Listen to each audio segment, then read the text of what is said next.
Yes, अपने पिछले lectures में ये देखा था। हाँ छात्रों, अपने पिछले टॉपिक में कंपोनेंट की कुछ सैद्धांतिक कॉन्सेप्ट के बारे में देखा। मैथमेटिकल एनालिसिस के लिए उसको अपने पूर्ण प्रत्यास्थ टक्कर के रूप में मानते हुए ये मान लिया कि माना आपके फोटोन की ऊर्जा E1 = hν है, जिसके करस्पॉन्डेंस संवेग P1 = hν/c है, और स्थिर इलेक्ट्रॉन जो प्रकीर्णक के अंदर उपस्थित है उसकी कुल ऊर्जा m0c² है। चूँकि स्थिर है तो स्थिर अवस्था में उसका मास m0 पर मानते हैं, ठीक है। और आइंस्टीन सिद्धांत के अनुसार उसके करस्पॉन्डेंस जो कुल ऊर्जा का मान होगा m0c² होगा। इसलिए टक्कर से पहले और फोटोन की जो कुल ऊर्जा का मान संवेग के मान के E1 या P1 है, और इलेक्ट्रॉन की ऊर्जा का मान m0c² है, उसका संवेग 0 है। टक्कर के पश्चात प्रकीर्णित फोटोन की ऊर्जा माना hν' है, उसके संगत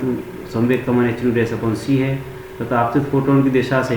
फाई कोण बनाता हुआ प्रकीर्णित हो जाता है। टक्कर के बाद इलेक्ट्रॉन की कुल ऊर्जा E'(mc²), चूँकि अब यहाँ इलेक्ट्रॉन यदि गतिशील अवस्था में है या जैसी स्थिति में है, या टक्कर के बाद बाहर निकलता है स्कैटर्ड से,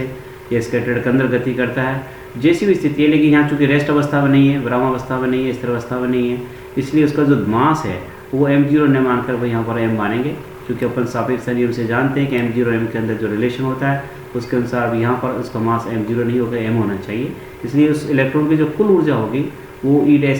टक्कर के पश्चात mc² होनी चाहिए। उसका संवेग, चूँकि उसके बाद उसमें स्थिर अवस्था से गतिशील अवस्था में आ चुका है, माना उसमें गतिशील अवस्था का वेग उसका v है, तो उसका संवेग नियमानुसार कितना हो जाना चाहिए, P = mv हो। इसलिए आपतित फोटोन की दिशा से थीटा कोण पर v वेग से यदि इलेक्ट्रॉन प्रकीर्णित होता है, जैसा कि आप फिगर के द्वारा आप देख रहे हैं कि पहले फिगर में कोलिजन से पहले hν ऊर्जा का जो फोटोन है या एक्सकिरण है,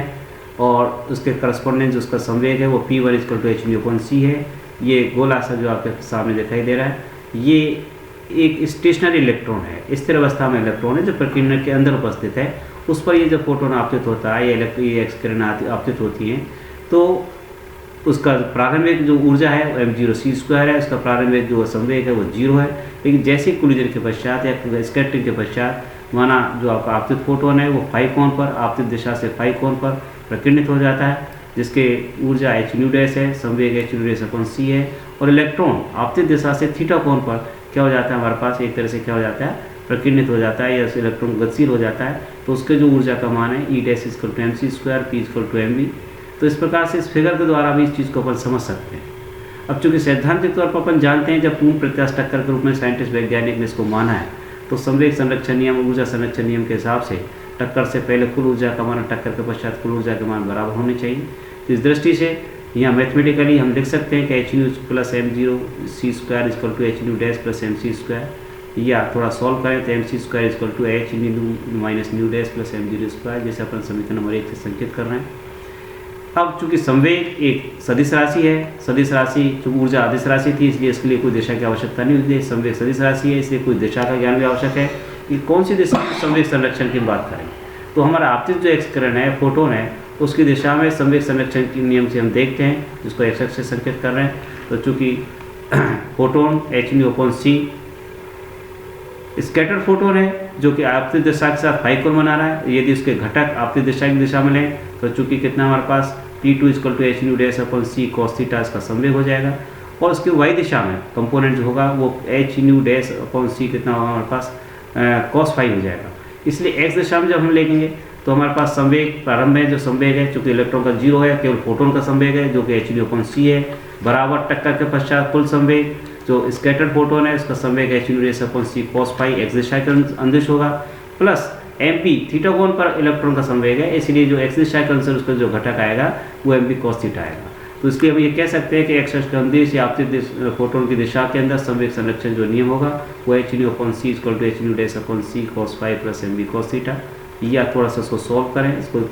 थोड़ा सा रीअरेंज करें तो mp/c cos θ = hν-μ' cos φ, ठीक है। इस रूप में आप इसको लिख सकते हैं, जिसको समीकरण 2 से लिख रहे हैं। अब चूंकि x दिशा में हम संवेग संरक्षण लिख रहे हैं, तो y दिशा में भी हमें संवेग संरक्षण लिखना होगा। चूँकि टक्कर से पहले y दिशा में किसी का भी कोई संवेग नहीं है, इसलिए 0 लिखेंगे। टक्कर के पश्चात y दिशा में आपके पास जो स्कैटर्ड फोटोन है उसका जो संवेग है वो hν'/c sin φ + y दिशा में है, जबकि जो स्कैटर्ड इलेक्ट्रॉन है उसका माइनस वाई दिशा में जो संवेग है वो एम बी साइन थीटा है। चूँकि एक वाई दिशा में एक माइनस वाई दिशा में, इसलिए यहाँ पर माइनस वाई दिशा होने की वजह से चिन्ह माइनस यूज़ किया जाता है। क्योंकि हम तो वाई दिशा को पॉजिटिव रेफरेंस मान रहे हैं, तो उसके आधार पर ये माइनस चिन्ह का यूज़ करेंगे। थोड़ा सा सॉल्व करें, रीअरेंज करें, तो M B C sine theta equal to H nu dash sine phi, जिसको समीकरण 3 से कह रहे हैं। एक्स दिशा में संवेग संरक्षण समीकरण 2 से, वाई दिशा में संवेग संरक्षण समीकरण 3 से। इनको थोड़ा सा सॉल्व करें तो यहाँ दोनों को स्क्वायर एडिंग करें, वर्क करके जोड़ने पर देखते हैं तो हमारे पास ये गणितीय स्वरूप जो प्राप्त होता है, चूँकि M square V square C square sine square theta cos square theta, M square V square C square common आ जाता है, ब्रैकेट में sine square theta plus cos square theta रहता है, जिसका मान 1। तो डायरेक्ट जोड़ करके मैथमेटिक्स के स्टूडेंट्स हैं, हायर स्तर के स्टूडेंट्स हैं, तो ये सारी चीज़ अपने आप में समझ रहे होंगे, मैं समझता हूँ। और राइट साइड में अपन देखते हैं समीकरण 2 की दृष्टि से H square nu minus nu dash cos phi का स्क्वायर करेंगे। तो लेकिन समीकरण 3 का जो राइट साइड है उसका जो स्क्वायर है हमारे पास वो H square nu dash square sine square phi है। समीकरण 2 में भी फर्स्ट स्टेप में हमें ये प्राप्त होगा। मैं दोनों को यहाँ पर एक साथ लिख रहा हूँ कि nu square plus nu dash square, bracket के अंदर cos square phi plus sine square phi आएगा। लेकिन चूंकि मैथमेटिकल आइडेंटिटी से हम जानते हैं कि इसका मान 1 हो जाता है, इसलिए नीचे अगले स्टेप में सॉल्व में यदि शॉर्ट में देखें तो ये H square M square V square C square बराबर एच स्क्वायर, ब्रैकेट में nu square plus nu dash square minus twice nu dash cos phi, जहाँ फाई स्कैटर्ड एंगल है फोटोन का, ये ध्यान रखें। समीकरण 4.1 में हमारे पास दोनों संवेग जो संरक्षण सिद्धांत हैं दोनों को मिला करके एक नई समीकरण के रूप में उसको व्यक्त करें, कह सकते हैं संवेग संरक्षण समीकरण 4 द्वारा हम कंबाइंड रूप से व्यक्त कर रहे हैं। अब समीकरण 1 को यदि वर्क करने देखें, चूँकि हमें दोनों में संबंध स्थापित करना है, संवेग ऊर्जा के साथ में आपस में क्या संबंध आता है, तो समीकरण नंबर 1 में चूँकि M C square equal to H nu minus nu dash plus M zero C square, पूरी समीकरण स्क्वायर करेंगे तो लेफ्ट साइड में एम स्क्वायर सी 4 बराबर राइट साइड में एच स्क्वायर। चूँकि न्यू माइनस न्यू डैश का स्क्वायर करेंगे तो आप जानते हैं कि nu square plus nu dash square minus twice nu dash आएगा, प्लस हमारे पास वहाँ उधर एम जीरो सी स्क्वायर है तो उसका स्क्वायर करेंगे तो कितना आ जाएगा M zero square C 4 plus 2h new, ये समीकरण जो 5 द्वारा व्यक्त कर रहे हैं। समीकरण 4 और 5 में से हम देख रहे हैं 5 में से 4 को घटा दें तो एक मैथमेटिकल हमारे पास जो स्वरूप आ रहा है कि M square C 4 minus M square V square C square बराबर 2h स्क्वायर, थोड़ा सा मैं खोल दें, nu dash cos phi minus 1, चूँकि उसमें मैं थोड़ा पहले पॉजिटिव साइन के रूप में लिख रहा हूँ तो इसलिए ब्रैकेट में कॉस फाई माइनस 1 आएगा, ठीक है, plus M zero square C 4 plus something अपने पास जो भी स्टेप्स हैं वो एज इट इज़ लिखे गए, ठीक है। लेकिन लेफ्ट साइड में हम देख रहे हैं कि इसमें से यदि एम स्क्वायर सी 4 को कॉमन निकाल लेते हैं तो मेरे पास एक ब्रैकेट में राशि बन जाती है 1 minus V square upon C square, ठीक है। और राइट साइड में अब मैं चूँकि कॉस फाई माइनस 1 लिखने के स्थान पर 1 माइनस कॉस फाई लिखना चाहता हूँ तो मेरे एक माइनस साइन मुझे बाहर करना पड़ेगा। तो इस दृष्टि से इसके पर्टिकुलर फॉर्म में एक आवश्यकता के अनुसार मैंने इसको इस फॉर्म में लिखा है, सुविधा की दृष्टि से लिखा है, अदरवाइज कोई ऐसा आवश्यक नहीं है। अपन चाहें तो इसको कॉस फाई माइनस 1 के रूप में लिख सकते हैं, रहने सकते हैं, कोई दिक्कत नहीं, शेष स्टेप से एज इट इज रहेंगे। दूसरी ओर से अब यहाँ पर एक जो चेंज आ रहा है, क्योंकि इस समय तक कॉम्पटन के इस समय तक ये आइंस्टीन सिद्धांत द्वारा सिद्ध हो चुका था सापेक्षता सिद्धांत के अनुसार कि गतिशील मास और जो विराम मास के मध्य जो संबंध है वो M equal to M zero upon under 1 minus V square upon C square, दोनों स्क्वायर करें तो एम स्क्वायर ब्रैकेट के अंदर 1 minus V square C square बराबर एम जीरो स्क्वायर आता है, ठीक है। और हमारे पास देखें लेफ्ट साइड में जो हमारे पास राशि है उसमें सी 4 को छोड़ करके जो M square into 1 minus V square upon C square वो इस सापेक्षता सिद्धांत के अनुसार एम जीरो स्क्वायर के बराबर आती है, एम जीरो स्क्वायर के बराबर आती है। इसलिए लेफ्ट साइड में हम इस फैक्टर के स्थान पर एम जीरो स्क्वायर रख दें तो हमारे पास लेफ्ट साइड में एम जीरो स्क्वायर सी 4 बन जाता है। चूँकि राइट साइड में भी एक step M zero square C 4 है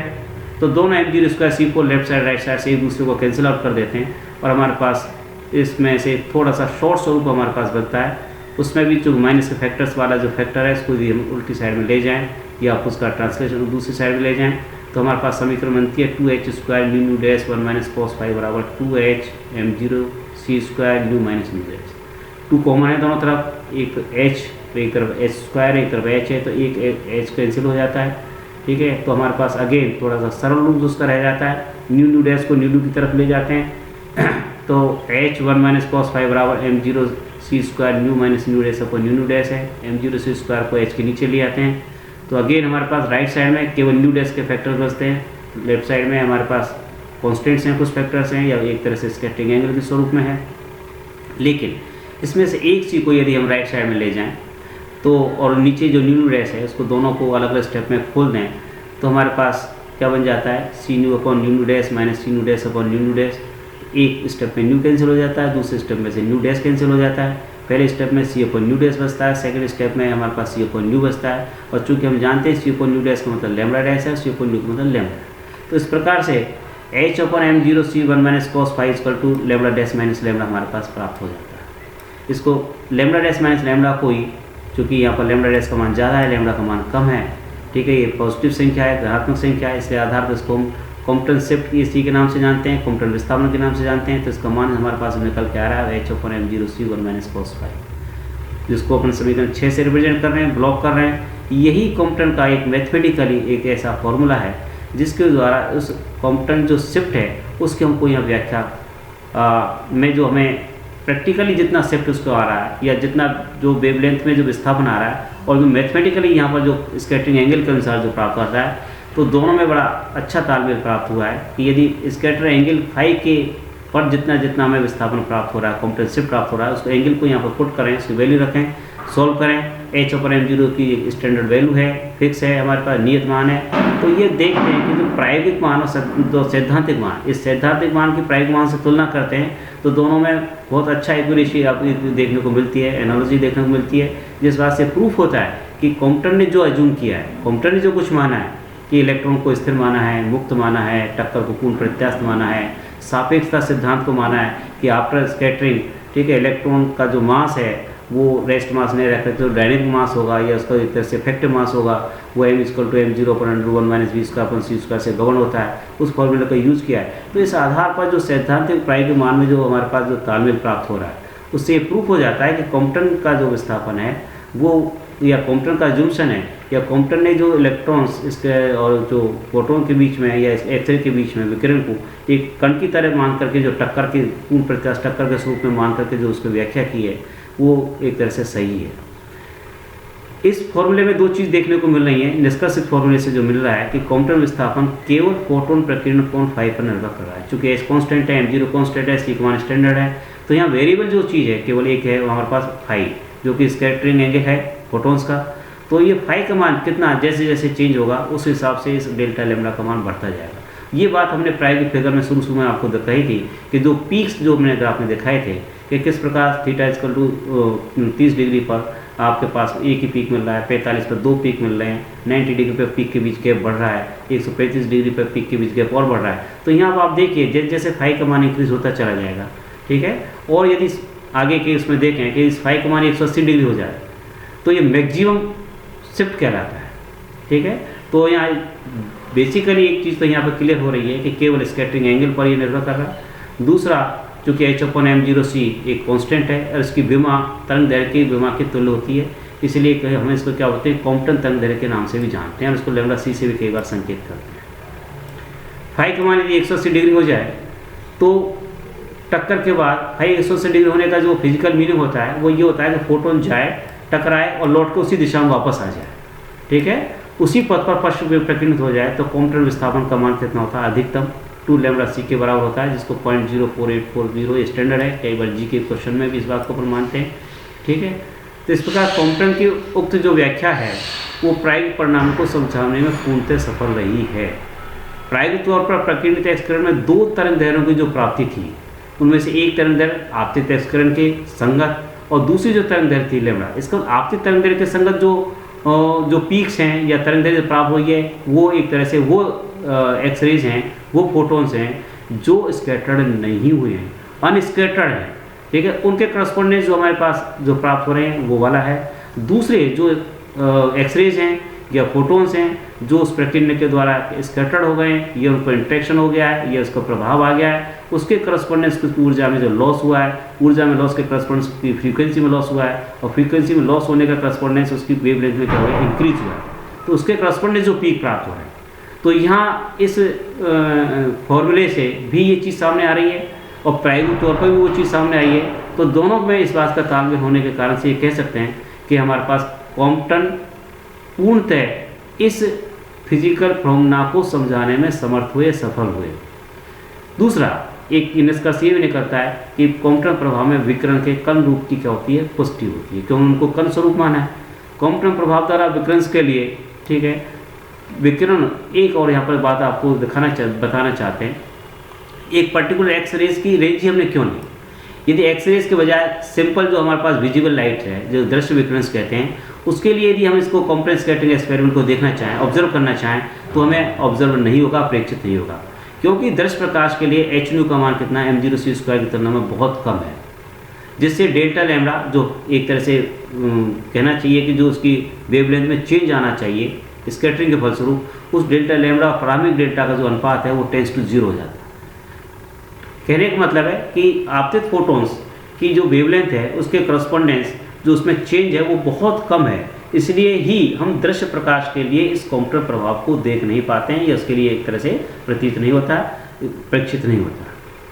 तीसरी बात इसके अंदर और भी कह सकते हैं कि कॉम्प्टन प्रभाव में हमने ये माना है कि जो आपतित फोटोन है, एक्सकिरण है, वो संपूर्ण ऊर्जा का अवशोषण फोटोन की संपूर्ण ऊर्जा का अवशोषण इलेक्ट्रॉन द्वारा संभव नहीं है। यदि ऐसा हो भी जाए 1%, ये मान लें कि माना इलेक्ट्रॉन द्वारा संपूर्ण ऊर्जा का शोषण होता है, तो ऊर्जा संरक्षण और संवेग संरक्षण सिद्धांत के अनुसार h बराबर 12mv² होना चाहिए, क्योंकि इलेक्ट्रॉन कैसा मुक्त है स्थिर अवस्था में, तो ऊर्जा प्राप्त करके फोटोन से इलेक्ट्रॉन की सारी ऊर्जा किस रूप में होनी चाहिए, गतिज ऊर्जा के रूप में होनी चाहिए। तो इसलिए इलेक्ट्रॉन का यदि गतिज ऊर्जा में गतिज अवस्था में मास m है, उसका वेग v है, तो h must be equal to 12mv²। दूसरी ओर से संवेग संरक्षण सिद्धांत के अनुसार, चूंकि हमारे पास आपतित जो फोटोन है उसकी ऊर्जा h है, तो उसके करस्पॉन्डेंस संवेग h/c होना चाहिए, और इलेक्ट्रॉन जो टक्कर के पश्चात है उसका संवेग कितना प्राप्त होना चाहिए, हमारे पास इलेक्ट्रॉन का mb होना चाहिए। तो इस दोनों चीज़ को यदि मिला करके निष्कर्ष निकालते हैं तो v = 2c निकल के आता है। क्या निकल के आता है हमारे पास? 2c। तो उस स्थिति में जो कि अपन आइंस्टीन सिद्धांत से जानते हैं कि मैक्सिमम जो संभव वेग है किसी भी पार्टिकल्स का हो चाहे किसी ऊर्जा का, वो c से ज़्यादा किसी का नहीं हो सकता, जबकि यहाँ पे कितना आ रहा है, v = 2c आ रहा है, जो कि असंभव है, संभव ही नहीं। इसका अर्थ है कि इलेक्ट्रॉन द्वारा आपतित एक्सकिरण की ऊर्जा का पूर्णतः शोषण संभव नहीं है। ये ऊर्जा संरक्षण सिद्धांत, संवेग संरक्षण सिद्धांत से प्राप्त होता है। इसीलिए इस कॉम्प्टन इफेक्ट में आपतित जो एक्सरेज है या फोटॉन्स हैं उसकी कुछ ऊर्जा का ही क्या होता है यहाँ पर मुक्त इलेक्ट्रॉन को क्या होता है, आदान प्रदान होता है।